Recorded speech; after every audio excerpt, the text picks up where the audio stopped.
안녕하세요. 대한민국 최고의 강연 최강 1교시에서 강연을 맡은 미국 정치학자 안병진입니다. 저는 경희대 미래문명원 교수로 정치학을 강의하고 있습니다. 특히 미국 대통령제, 미국의 가치와 정치 질서 변화가 주요 전공 분야입니다. 오늘 제가 드릴 얘기는 미국 패권에 관한 것입니다. 우리 대한민국의 동맹이자 세계 패권국인 미국의 변화는 우리의 미래와도 연관된 아주 실존적인 이슈입니다. 오늘날 대전환과 혼돈의 시대에 미국의 패권이 어떠한 특성으로 변화하는지 그것을 오늘 파헤쳐 보고자 합니다. 그래서 오늘 강연의 주제는 흔들리는 제국, 미국 패권의 변화입니다.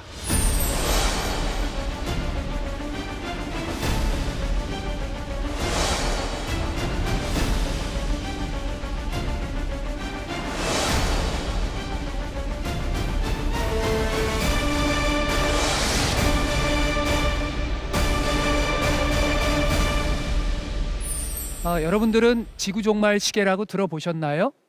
우리가 둠스데이 클락이라고 하는데 이는 세계 원자 과학자 협회가 지구가 닥친 위험을 경고하기 위한 시계입니다. 이들은 지난 몇 년간에 걸쳐서 지금의 시대가 자정 100초 전이라고 밝혔습니다. 사실 62년 쿠바 미사일 위기가 있었는데요. 그 이후에 인류의 어떤 3차 대전 직전에 그런 무시무시한 어두운 그림자가 이렇게 실감나게 우리 주변에 다가온 적은 지금까지 없었습니다. 사실 핵전쟁의 위험이라는 건 물론이고요. 팬데믹, 그리고 러시아의 우크라이나 침공이 있었죠. 그리고 기후위기는 날로 악화되고 있습니다.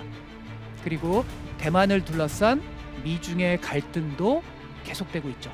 그래서 오늘날 대위기는 역사적으로 이 모든 위기가 함께 복합적으로 발생한다는 점에서 전례 없습니다.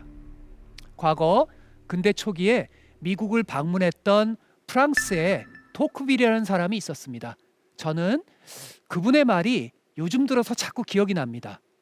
과거가 미래를 향한 빛을 비추지 못한다면 인간의 정신은 어둠 속에서 방황한다. 이게 그 당시 근대 초기에 토크빌의 말입니다. 어떻습니까? 지금 상당히 이 말이 기억나는 시대 아닙니까? 지금이 딱 바로 그런 시대입니다. 우리는 기존 과거 지식으로 이해하기 힘든 어떤 새로운 뉴노멀의 현실 속에서 방황하고 있습니다. 그간 수십 년간 안정적으로 세상을 지탱해온 미국 중심의 세계 질서가 모든 분야에서 흔들리고 있기 때문입니다. 도대체 미국과 세계는 어디로 가는 건가요? 그리고 과거 역사 속에 혼돈의 시기가 있었는데요. 우리는 그 시기와 어떤 양상이 비슷하고 또 어떤 양상이 다른 건가요? 그리고 도대체 우리는 앞으로 향후 최소한 10년 어두운 미래, 흔히 우리가 디스토피아라고 하죠. 어두운 미래로 가는 건가요? 아니면 그 속에서도 새로운 희망의 틈새가 있는 걸까요? 오늘은 이 질문에 한번 답해 보려고 합니다. 이 복잡한 현실을 명료하게 보려면 우리가 도구가 필요합니다. 왜 제가 이제 안경을 끼고 있잖아요. 안경은 세상을 더 명료하게 보려는 거잖아요. 저는 이거를 주전자에 한번 비유해 봅니다. 여러분들 우리가 아침에 일어나서 커피 물 끓이려고 주전자 물을 끓일 때가 있죠. 근데 뚜껑이 끓기 시작하면 어떻게 되죠? 달그닥 거리죠. 이거는 이제 내부의 에너지가 증가해서 주전자가 매우 불안전한 상태가 돼서 이 내부의 에너지를 낮추려고 강한 힘으로 뚜껑을 이렇게 들어 올리는 겁니다. 그러고 나면 어떻게 되죠? 그러고 나면 다시 뚜껑이 내려가고 안정화가 됩니다. 저는 아침에 물을 끓일 때마다 인생도 이거랑 유사하다고 생각을 합니다. 왜냐하면요, 저희 인생도 무질서에서 질서로, 질서에서 무질서로 이런 변화하는 사이클 같은 게 있습니다. 사실 이거는요, 저의 통찰은 아니고요, 오래전에 마키아벨리라는 걸출한 전략가의 통찰력입니다. 저는 이거를 오늘날 변화하는 미국에 한번 적용해서 생각해 보곤 합니다. 미국이라는 세계 패권 국가의 변화도 우리 인생의 어떤 변화처럼 비슷하게 생각해 볼 수 있습니다. 안정기라는 거 한번 생각해 보십시오. 우리 인생에도 그렇지 안정기라는 게 견고하게 뒷받침을 해주잖아요. 우리가 마치 학교에서 견고하게 이 제도가 뒷받침하듯이 미국이라는 변화하는 질서도 제도가 견고하게 뒷받침하고, 그리고 이 제도를 근저에 있는 규범, 가치 이런 것도 상당히 비교적, 항상 똑같을 수는 없는데요, 비교적 일관성을 가집니다. 그리고 안정된 시기니까 당연히 다음에 무슨 일이 일어날지 예측이 가능하죠. 그리고 미래에 대해서 노력하면 된다라고 하는 아메리칸 드림과 같은 낙관이 존재하죠. 자, 혼돈기는 반대로 생각하시면 됩니다. 제도가 제대로 작동하지 않고 삐그덕거리고, 그리고 가치가 일관되게 규범이 작동하기보다는 도대체 어떤 보편적 가치라는 게 없어지고, 그리고 블랙스완이라고 흔히 하죠. 전례 없는 사건, 과거에 한 번도 보여지지 않았던 흑조가, 백조에 보통 이제 연못에서 백조만 보이는데 흑조가 나타나고, 블랙스완이라고 합니다. 그리고 과연 미래에 내 위치가 있겠어? 미래가 더 불안하게 가는 거 아니야? 이런 비관주의가 지배합니다. 바로 이렇게 질서에서 무질서로, 무질서에서 질서로의 사이클, 이걸로 이 오랜 미국의 변화하는 질서를 이해하시면 훨씬 더 명료하게 이해하실 수 있습니다. 왜냐하면 뭐 1차 대전, 2차 대전, 냉전이 끝나고 이 모든 역사를 세세하게 관찰하면 그걸 다 어떻게 기억해요? 그리고 거기서 우리가 살아가는 교훈을 어떻게 얻어요? 그 특징을, 이 핵심적인 안경을 가지고 보면 명료하게 보이는 거죠. 오늘날 미국의 질서가 흔들리는 거에 대해서 많은 사람들이 동의합니다. 근데 그 흔들리는 이유의 핵심을 저는 질서에서 무질서로 이행하기 때문에, 이것이 제가 주장하는 핵심 이야기입니다.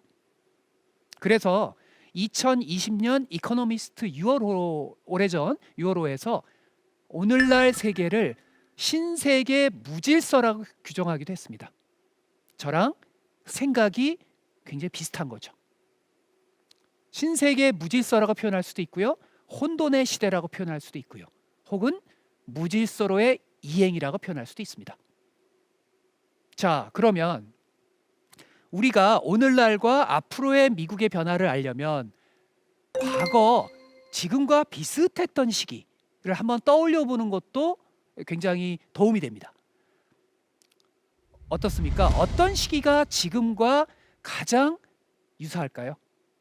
저는요, 마치 1차 대전이 발발해서 2차 대전이 끝나던 그 혼돈의 시기, 기억하고 싶지 않은 그 시기, 우리가 중학교, 고등학교 역사책에서만 읽는 그 시기, 그 혼돈의 시기가 다시 부활하는 느낌입니다.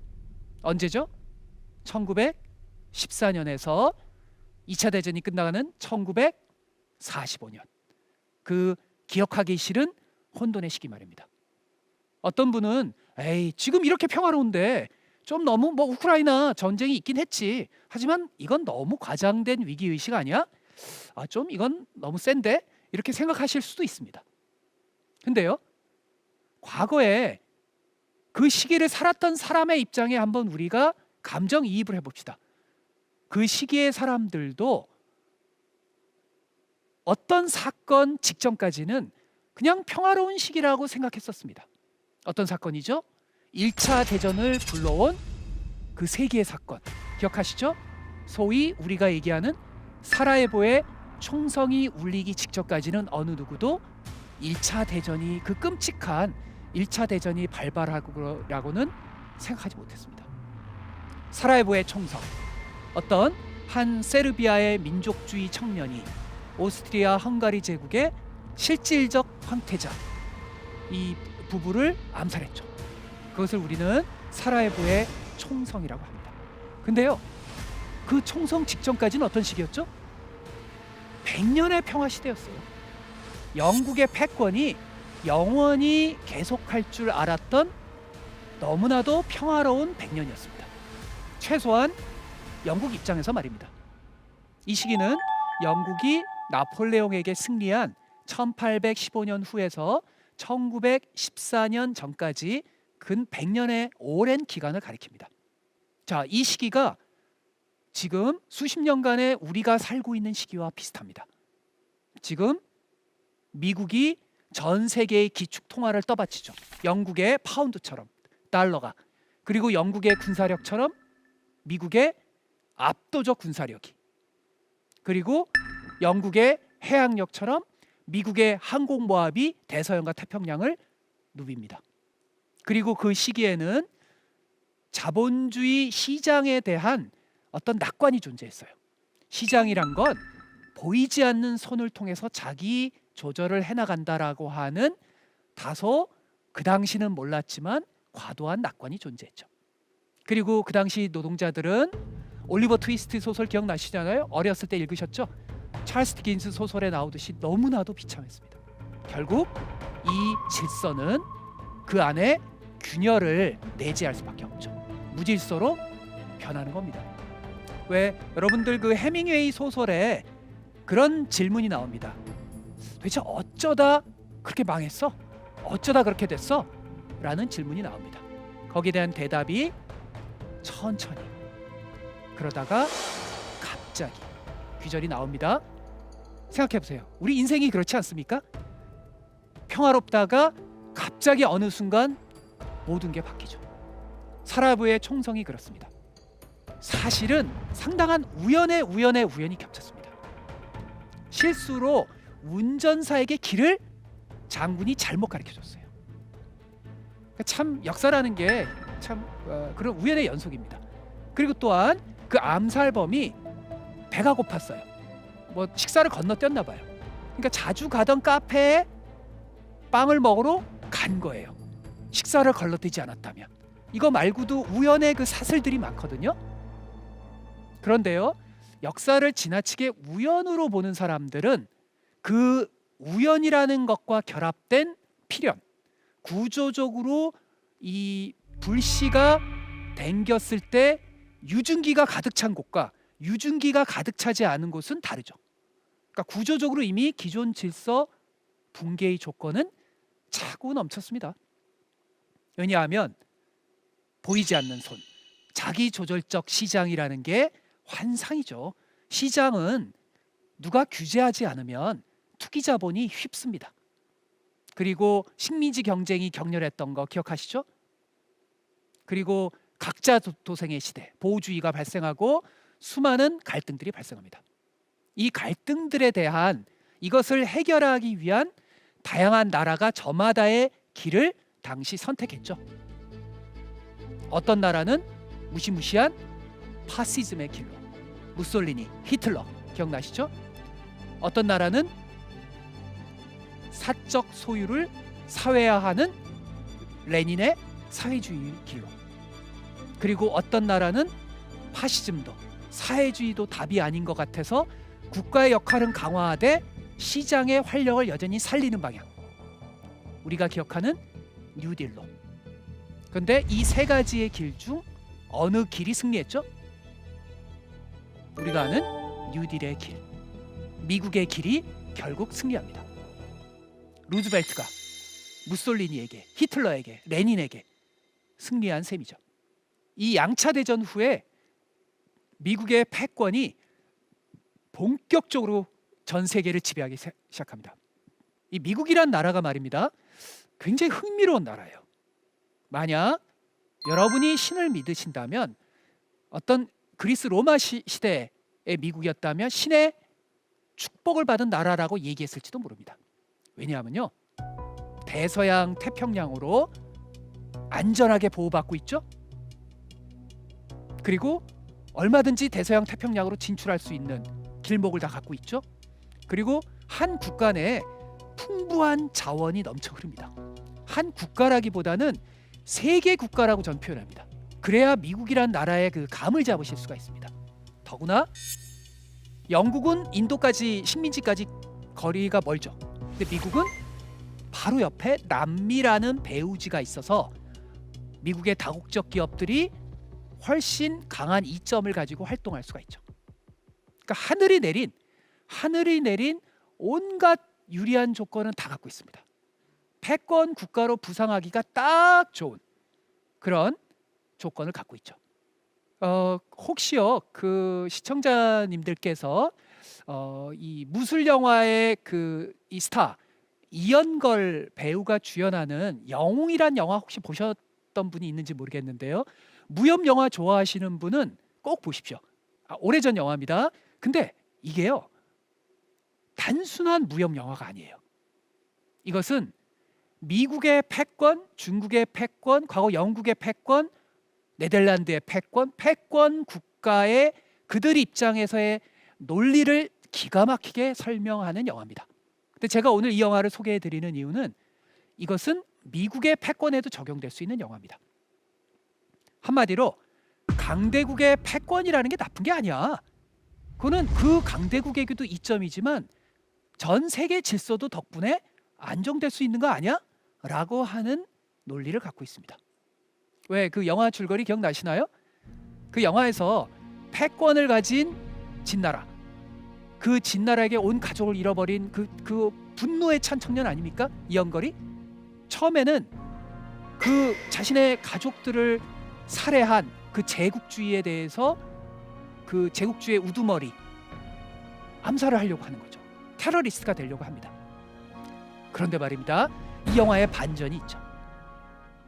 비록 자기 가족은 잃었지만 만약 이 암살로 인해서 그 패권의 황제가 사라지면 전 세계가 어떻게 되죠? 혼돈으로 가죠. 그러면 더 많은 가족들이 죽고 더 많은 사람들이 비극의 운명을 맞이하겠죠. 그래서 결국은 그 영화에서 이연걸은 암살을 포기합니다. 아주 정치학적으로도 흥미로운 영화입니다. 저희 미국 정치학에선 한때 유행했던 이론이 패권 안정론입니다. 영웅은 바로 이 패권 안정론의 영화입니다. 역설적이게도 말입니다. 냉전은 오랜 평화를 모든 곳은 아니었지만 우리 한반도는 여전히 불안했지만 최소한 많은 어떤 질서를 가져온 그리고 그 질서를 관리자에겐 축복이었습니다. 관리하는 나라 어디? 미국에게. 아이러니하게도 불안정했던 혼돈의 시대를 냉전이라는 무시무시하게 들리는 이 관리 체제는 잘 안정화시켰습니다. 그리고 여기서 또 하나 중요한 포인트. 이걸 흔히 잊어버립니다. 냉전을 미소 간의 경쟁으로 기억하시죠? 맞죠? 그런데요. 냉전이 효과적 관리 체제라고 하는 건 미국이라는 패권국의 입장에서 단지 소련을 갈등을 관리하는 것뿐 아니라 자체 동맹국들을 관리하는데 이거보다 더 효율적 기제는 없습니다. 왜냐하면요. 미국이란 나라는 기본적으로 제가 아까 뭐라 그랬죠? 한 국가 내에서 모든 게 충족돼요.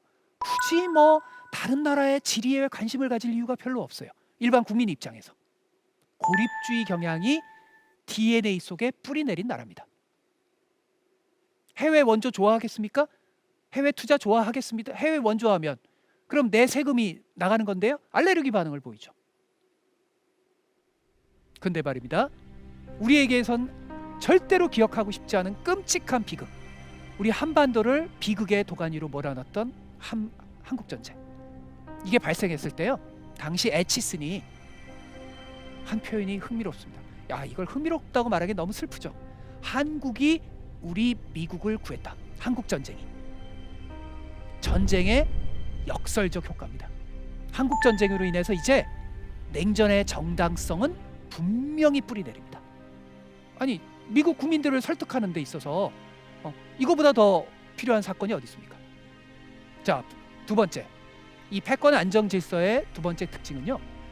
비록 냉전은 갈등과 긴장이지만 그래도 희망이 있는 시대였습니다. 뭐 때문에? 아메리칸 드림 때문에. 계속 성장해 나갔고요. 자본주의 심장이 역동적으로 뛰었고요. 그리고 지금보다는 좀 더 포용적인 자본과 노동의 타협이 있었습니다. 레닌과 루즈벨트의 경쟁에서 레닌이 질 수밖에 없었던 것, 그 후계자 스탈린이 질 수밖에 없었던 건요, 바로 이 점입니다. 등이 따뜻해야, 잘 먹고 잘 살아야 그 체제가 활력을 가질 수 있는 겁니다. 자, 미국은 과거 올리버 트위스트의 시대 어땠다 그랬죠?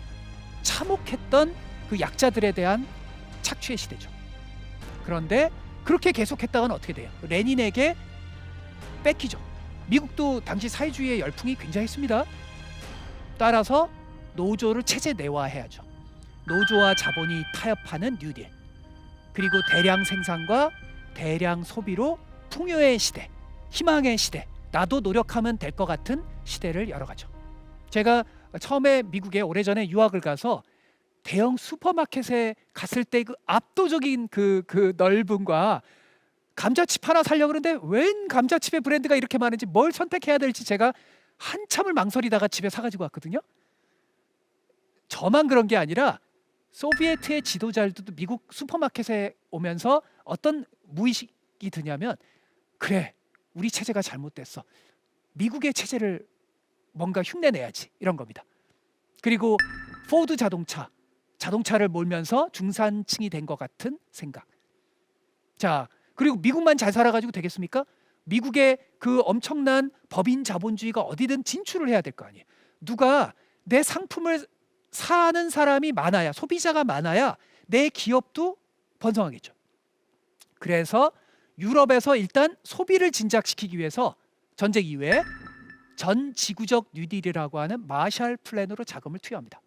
자, 이에 따라서 미국의 법인 자본주의, 그러니까 전 세계로 뻗어나가는 다국적 기업들이 다시 자본주의의 심장을 쿵쾅쿵쾅 역동적으로 뛰게 합니다. 그리고 이 소프트한 이 패권은 말입니다, 단지 경제적으로만 지배력을 행사하지 않아요.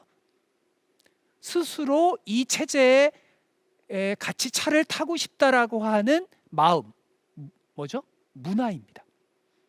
문화적으로 세계를 지배할 수 있어야 되는 거죠. 그래서 그 당시 일부 어떤 반미 투쟁하던 사람들 중에도 자기도 모르게 나이키 신발 신고, 그리고 할리우드 영화 즐겨보고, 이런 시대였죠. 이 패권 안정 질서의 세 번째 특징은 그래도 그 당시는 초당적인 제도가 어느 정도 살아있었다는 겁니다.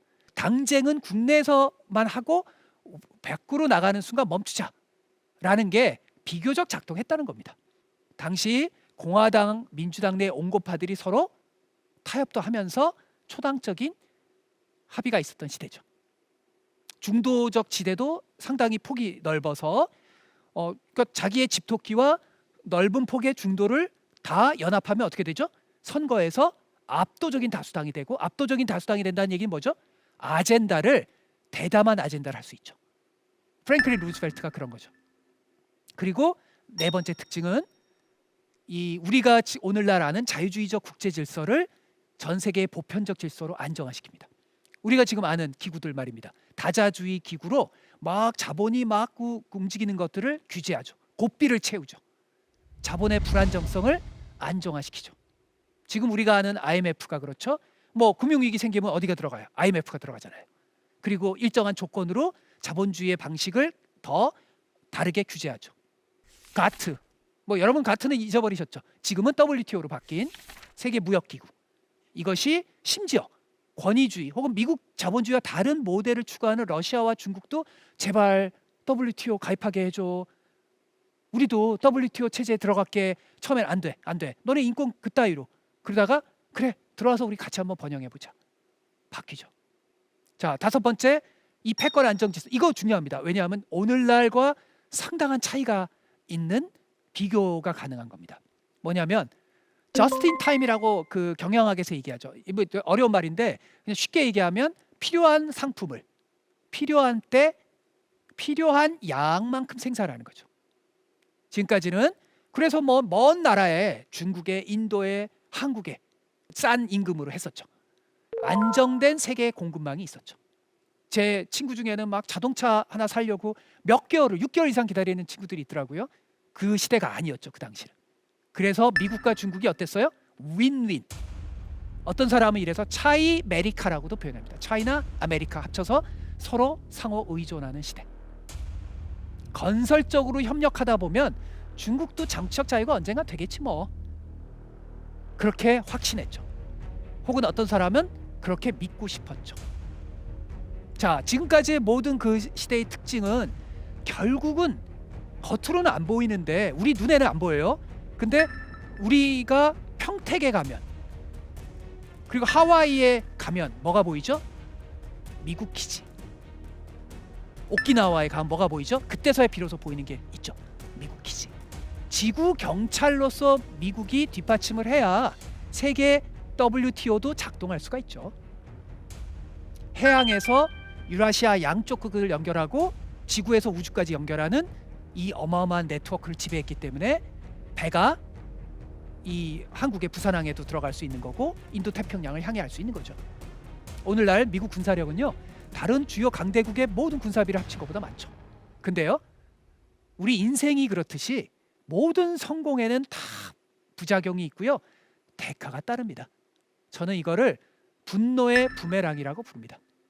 즉 미국의 패권에 미국 입장에서 패권은 좋은 거죠. 근데 미국이 아닌 나라들은 미국과 반대되는 개념과 방식을 갖고 있는 나라는 이것을 상당히 불쾌하게 생각하죠. 분노하죠. 분노하다 보면은 이 그에 대한 반작용이 있죠. 그리고 패권에 취한 나라는 오만도 한몫합니다. 그래서 러시아와의 충분한 협의도 없이 일방적으로 나토를 다 확대해요. 처음에는 나토를 이렇게 일방적으로 확대하지 않았어요. 그러다가 아니 뭐 이제 냉전 다 끝났는데 뭐 그러다가 미국의 중동의 패권에 이라크가 반발하고 이란이 반발하고 그리고 나토의 확장에 러시아가 반발하죠.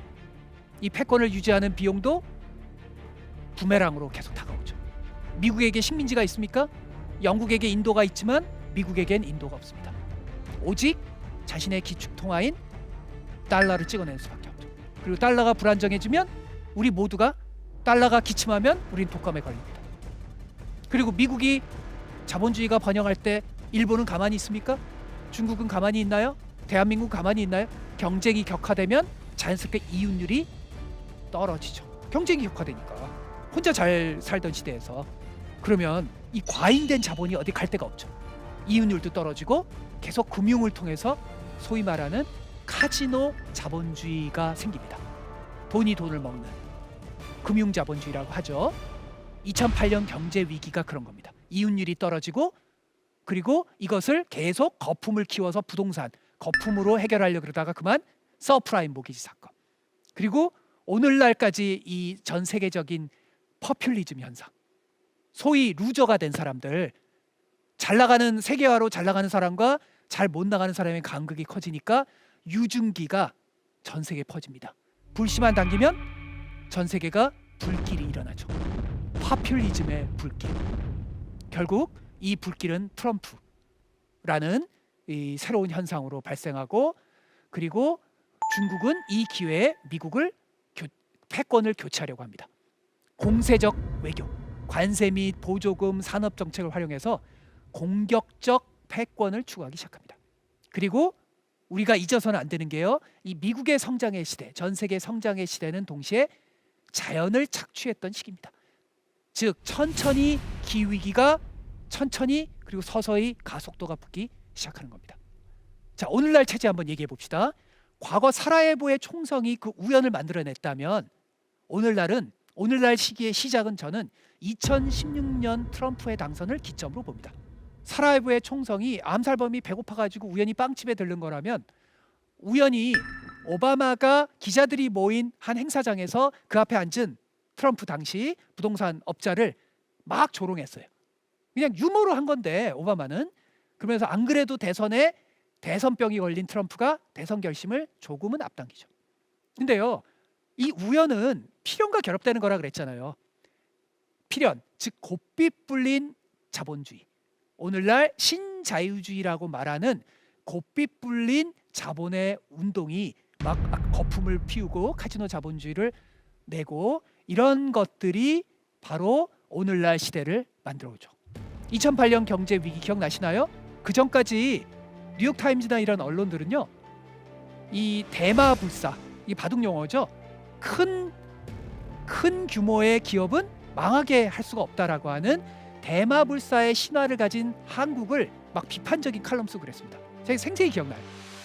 근데요, 본인들이 그걸 한 거예요. 본인들이 큰 은행들을 어떻게 했죠? 구제금융하고 대마불사의 신화가 미국에서 작동하는 거예요. 반면에 일반 평범한 사람들, 서프라임 모기지 사건으로 집을 차압당해서 그 부동산 거품에 이 편승했다가 얼마 안 되는 그 집마저도 잃어버리는 사람들은 묻습니다. 아니, 왜 경영에 실패한 기업가들은 흥청망청 보너스 파티를 하는데 왜 나는 길거리로 나앉아야 되지? 기득권들은 왜 위기 이후에도 더 잘 나가지? 그리고 성실히 살아가는 우리는 왜 루저가 돼야만 되지? 그리고 왜 내가 지금까지 백인으로서 안정되게 믿었던 가치는 다 흔들리고 그것이 옛날 퇴행적 가치라고 막 사람들이 그러지? 왜 CNN은 자꾸 우리를 이상한 사람 취급하지? 내가 전통적 가족의 가치를 지키고 가족을 먹여 살리는 백인 남성으로의 나의 정체성은 왜 이상한 취급을 받아야만 하지? 이런 것들. 그리고 왜 이렇게 내 주변에 히스패닉, 아프리칸 아메리칸, 또 에이지안 왜 이렇게 이민자들이 많지? 그리고 이민자들을 통해서 이질적인 문화가 왜 마구 수입되지?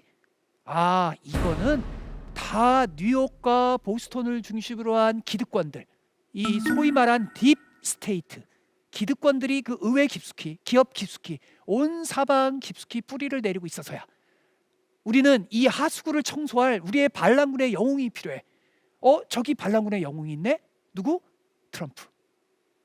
기득권과 싸우는 우리 반란군의 영웅 트럼프를 지지해야 되겠다. 트럼프를 발견하게 됩니다. 트럼프는 이 혼돈의 시대에 불을 담긴 하나의 유증기의 불씨를 딱 한 에이전트입니다. 배트맨 영화 보면 조커의 유명한 대사가 있죠. 광기는 중력과가 같다. 그저 살짝 밀기만 하면 알아서 마구 움직이죠. 이미 유증기 속에 불씨를 담긴 트럼프 이후로 중력은 걷잡을 수 없이 밀어닥칩니다. 분노, 혐오, 인종주의, 반이민주의, 반여성주의, 이 분위기가 판도라의 상자를 열었을 때처럼 마구 퍼집니다. 저는 2016년이 이 혼돈의 시대의 서막이라고 규정합니다. 그리고 오늘날 우리가 살아가고 있는 이 혼돈의 시대는요, 아까 말씀드렸던 이 미국 중심의 안정의 질서의 시기와 이제 대조해서 우리 시청자분들이 생각하시면 됩니다. 다 반대입니다. 자, 첫 번째, 신냉전이라고 하는 거, 이 신냉전이라고 하는 틀로서 세계가 다시 규정되기 시작합니다. 단 오해하시지 않으셔야 될 게 과거 냉전과 그대로 작동하는 건 아닙니다. 그래서 제가 신이라고 표현했잖아요. 냉전은 사실상 끝난 적이 없어요. 사실은 그렇습니다. 이것이 전혀 다른 형태로 지금 신냉전으로 나오기 시작합니다. 천천히, 갑자기. 이미 과거 냉전 시절에도요, 러시아는 오늘날 푸틴의 시대를 서서히 준비했습니다. 왜냐하면 엘친이라는 친미파조차도 점차 미국의 오만에 대해서 분노하기 시작했고, 푸틴은 이 분노를 이용하는 전체주의자가 됩니다. 중국도 한때 가느다란 길이었지만 자유주의적 개혁을 시도했던 때가 있었습니다. 자오지양이라고 하는 걸출한, 소비에트의 고르바초프가 있었다면 중국의 자오지양이 있었습니다. 하지만 실각했죠. 그리고 천안문 사태로 더 억압적인 체제로 변하죠. 그리고 2008년 미국의 경제 위기가 터지니까 중국이 판단합니다. 이거 별거 아니네? 미국의 시대는 이제 갔네? 우리가 좀 더 목소리를 내도 되는 거 아니야? 이게 오늘날 시진핑의 전체주의로 이어지는 예정된 미래입니다. 우리는 한동안 안락한 시대를 보내면서 베를린을 잊었죠. 지금 요즘 시대 젊은이들한테 베를린은 쿨한 도시예요. 그리고 우리는 쿠바를 잊어버렸습니다. 한때 3차 대전 직전의 쿠바 말입니다. 근데요, 냉전의 베를린이, 냉전의 쿠바가 지금 부활하고 있습니다. 21세기 우리가 살고 있는 시대의 베를린은 어디죠? 대만입니다.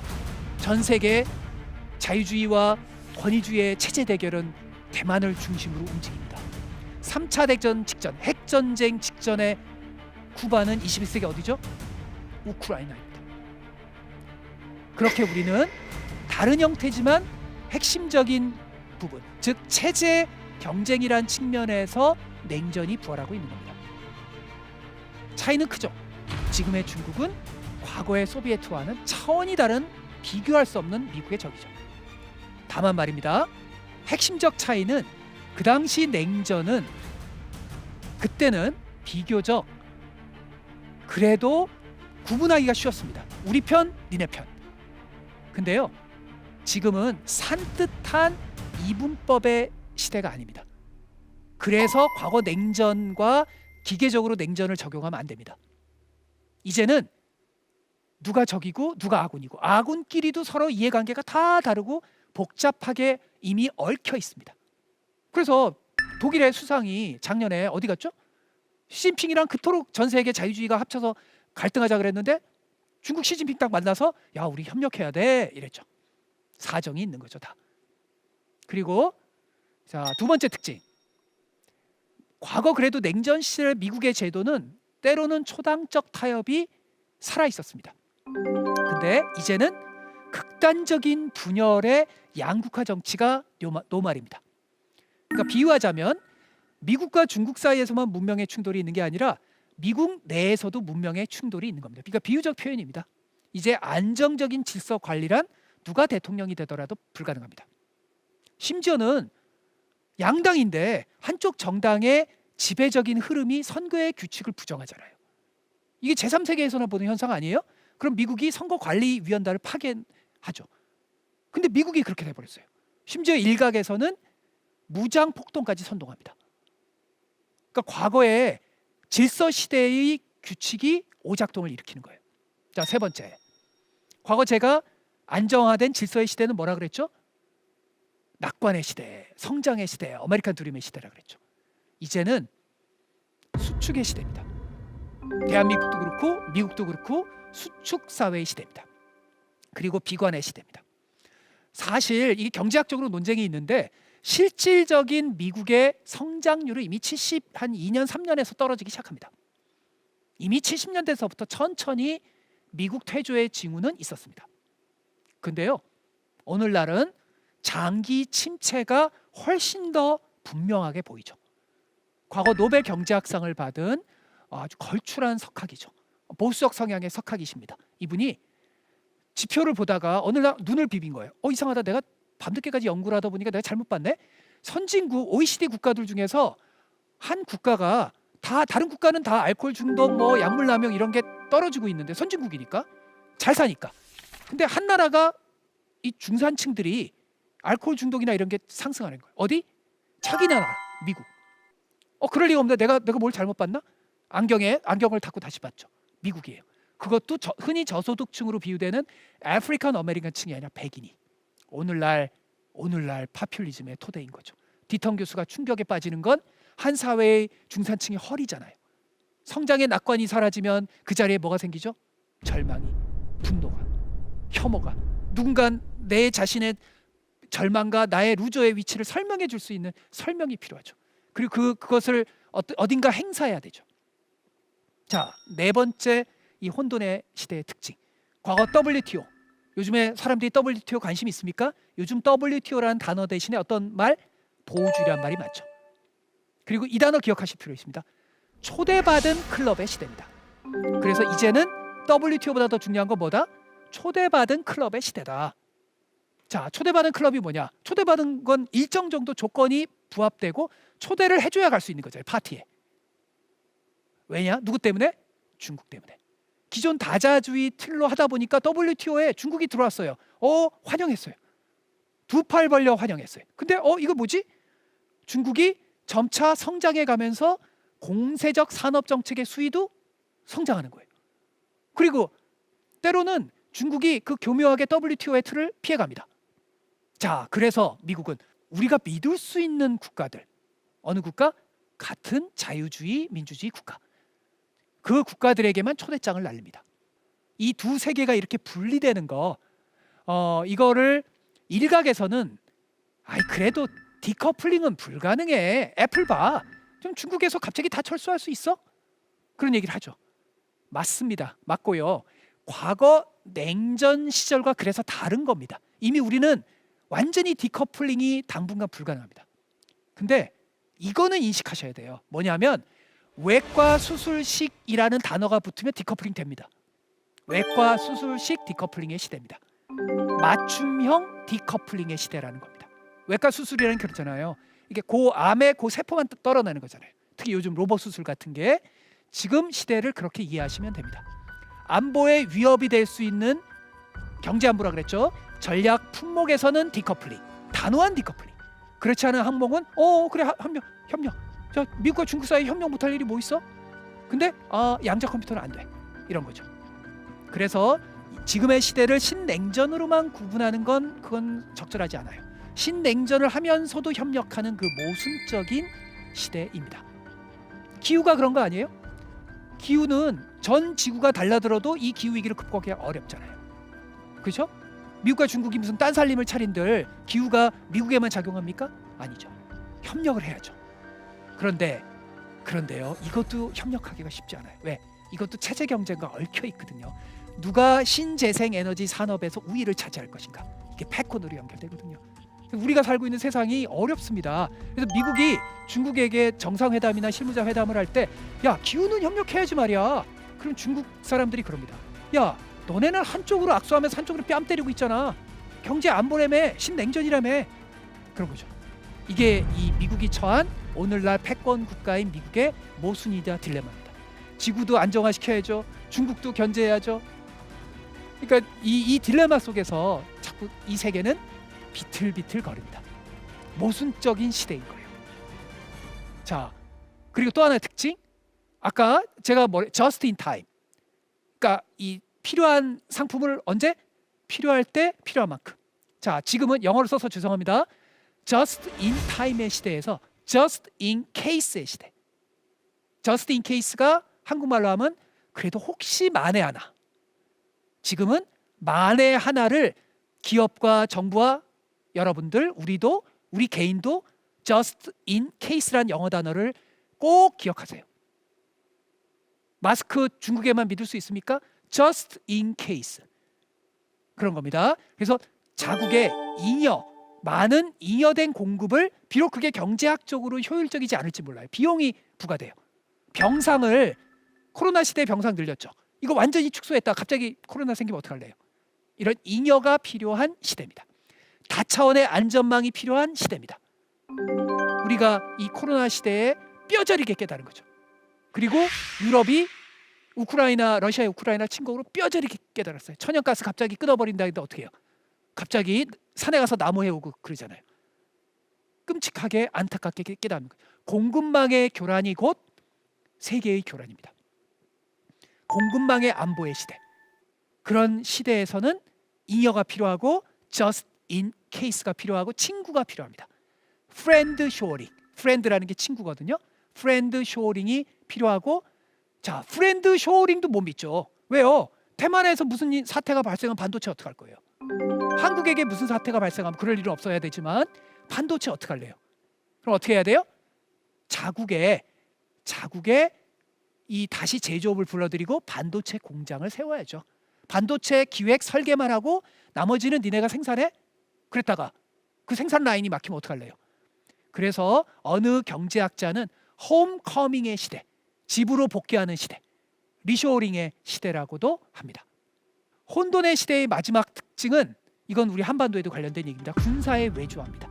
미국은 9.11 테러를 통해서 본토가 위협할 수 있다는 걸 깨달았죠. 근데 지금은 그 위협의 핵심이 중국입니다. 미국의 본토를 위협할 수 있는 가장 강력한 국가, ICBM을 통해서 언제 3차 대전이 발생할지도 모른 중국. 그리고 미국의 몇 배로 비율로 투자를 하면서 미국의 군사력을 빠른 시간 내에 따라잡고 있습니다. 러시아와 비교한다면 한 4배 정도 됩니다. 그러니까 미국의 위기감이 엄청나게 크죠. 이제 우주 독점하던 거 중국이 독점을 깼죠. 양자 암호는 중국이 일정 정도 더 앞서갑니다. 그러면 미국의 본토를 방어해야죠. 첨단 기술 경쟁에서 이겨야죠. 양자 암호 체제 경쟁에서 이겨야죠. 과거 한미 정상회담에서 미사일 제한을 풀었죠. 사거리 제한을. 다 그런 게 이유가 있는 겁니다. 한미일 군사동맹, 미국에게 사활적이죠. 그래서 결국 오랜 질서의 안정기가 다 끝난 거예요. 이제 다 끝나고 1914년에서 1945년 제가 말씀드린 안타깝게도 혼돈의 시대가 부활하는 겁니다. 오늘날 21세기 베를린인 대만, 21세기 쿠바인 우크라이나가 언제든 화약고로 변할 수 있습니다. 그 근처에 있는 나라 어디? 안타깝게도 우리 대한민국. 그리고 북중러의 동맹이 긴밀해지면 북한이 가만히 있을까요? 북중러의 동맹 속에서 일정한 역할을 해야죠. 그런 유혹에 빠질 수밖에 없습니다. 중국이 그걸 요구할 수도 있고요. 북한이 오판할 수도 있고요. 그 일정한 역할이 구체적으로 어떤 역할이 될지는 다양한 시나리오가 있겠죠. 우리는 가장 그 낮은 단계의 이 어떤 자극적 행동에서 높은 단계에 이르기까지 다양한 시나리오에 대해서 사전에 대비책을 마련해야 됩니다. 자, 이제 시청자분들 이거 기억하세요. 이제 미래학은 정부만의 것, 학회만의 것, NGO만의 것, 기업만의 것 아닙니다. 기업은 이미 미래학적 준비 많이 하죠. 이제 우리 개인도 주식 투자에서, 우리 가게 살림에서, 우리 미래 때 우리 자식의 교육에서 모든 분야에서 우리는 다 시나리오적 플래닝을 해야 돼요. 왜? 예측이 가능한 세상이 아니거든요. 자, 그랬을 때 앞으로의 미래, 미국이 변화하는 흔들리는 질서의 제국 미국의 미래가 어떻게 될 것인가에 대해서 오늘 자세한 얘기는 못 드리겠어요. 왜냐하면 혼돈의 이행기에 제가 미국이 이렇게 됩니다 라고 얘기하면 글쎄요, 저는 저 스스로 그건 부끄러울 수밖에 없어요. 다만 그냥 큰 그림은 정도는 스케치는 할 수 있을 거예요. 한 가지 길은 앨런 머스크 테슬라 회장, 머스크와 같은 기업가들이 초격차를 통해서 지금의 위기를 극복하는 길. 한때 IT를 극복했잖아요. 완전한 극복은 아니었지만 이윤율의 저하를 잠시 봉합했죠. 다시 이것을 이 떨어지는 미국의 패권을 다시 또 상승하는 그 기술주의적 극복의 길. 영화로 비유하면 이 아이언맨 같은 초격차의 기술로 극복하는 거죠. 또 하나는 결국은 트럼프류의 후보가 당선이 되면서 우리끼리 그냥 잘 살래. 우리 미국에 천연가스도 있고 뭐 쌀도 있고 다 있잖아. 뭐 그냥 왜 그 혼돈의 세계에 신경을 써. 우리 미국이라도 살아야지. 각자 도생의 시대. 미국의 문을 닫아 걷는 시대. 보호주의가 전면화되는 시대. 전 세계가 바로 혼돈에 빠지는 시대. 그럴 수 있어요. 한때 일부 전 세계 학자들의 일부가 강력하게 주장했다. 한국에도 그런 학자들이 많던데요. 저는 동의할 수 없었습니다. 시진핑류의 중국의 제국이 천하를 제패하는 시대. 완전히 불가능한 시나리오는 아니에요. 뭐 2030년이 지나고 2050년 이후에 그럴지도 모르겠어요. 이게 논쟁이 있었습니다. 저는 그 당시 미국이란 나라를 과소평가해서는 안 된다라고 주장했었는데요. 지금 그렇게 드러나죠. 그러나 이것도 하나의 시나리오죠. 만약 말입니다. 향후 10년 내에 미국이 대만 방어에 성공하지 못하는 일이 발생한다고 쳐봅시다. 중국은 태평양으로 진출합니다. 그리고 미국을 결정적으로 약화시켜요. 그래서 미국의 안보 강화론자들은 지금 당장서부터 향후 10년 결정적 시기라고 얘기합니다. 자, 이번 강연에서요. 흔들리는 제국 미국 패권의 변화를 한번 같이, 너무나 긴 세월을 짧게 얘기하려는 게 좀 어렵네요. 이 변화와 혼돈 속에서 이 대한민국의 새로운 미래로의 틈새를 적극적으로 찾아야 된다고 말씀을 드렸습니다. 그러려면 우리는 시대의 변화를 남들보다 앞서 읽어내는 소위 잠수함의 토끼가 돼야 돼요. 소설 25시의 작가 게르규, 세계적 작가죠. 2차 대전 참전했던 작가입니다. 그때 산소 측정기 용도로 위험을 미리 감지하기 위해서 잠수함에 토끼를 태운 걸 작품에서 인용한 적이 있어요. 그래서 우리는 시대 변화에 민감한 이들을 잠수함의 토끼라고 부릅니다. 우리는 말입니다. 시대의 다양한 변화 가능성에 대해서 면밀하게 준비하고 틈새를 발견해 나가야 합니다. 우리의 미래 예측은 반드시 틀립니다. 우리가 미래를 준비할 때 반드시 명심할 사항이 이겁니다. 세계적인 미래학자 짐 데이터 교수는 미래 전망 컨퍼런스에서 자신이 세계적인 미래학자인데 자신의 예측이 반드시 틀린다는 겸손한 미래 예측으로 말을 시작하곤 합니다. 그때 제가 토론자로 참여했었는데 큰 깨달음을 얻었습니다. 이 변화와 혼돈의 시대에 가장 중요한 건 말입니다. 겸손하게 부단히 변화를 공부하고 적응해 나가는 탄력성입니다. 지금까지 대한민국 최고의 강연 최강 1교시 안병진이었습니다. 고맙습니다.